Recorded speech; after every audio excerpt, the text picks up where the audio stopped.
السلام عليكم اخوان. اكثر صوت يعني بالبريك السيارة من تضرب بريك تسمع صوت ونة او صوت صرير، صوت 3/4 انت تحسه هو بالديسك.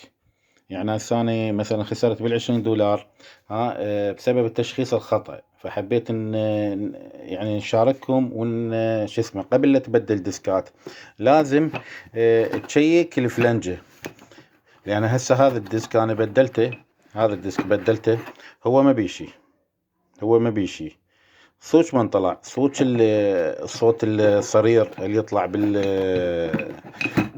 من دوس بريك، صوت الفلنجة تصير بيها حاشية، فهاي لازم تتصفر بيمن بالمخراط، تصفرها وتشتري ديسكات أصلية فيصير عندك البريك قوي وناعم وبدون صوت.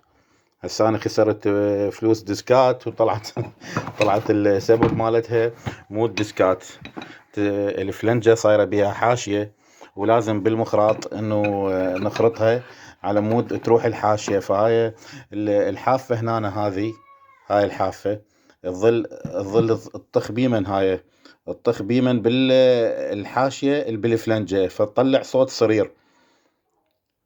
فهو هذا سبب أكثريته إذا ديسكاتك مثلا أصلية أو نوعية جيدة، فأكثريته هي هاي الحاشية اللي بالفلنجة، مو صوت الديسك، أكثريته الصوت اللي يطلع عندك. شكرا.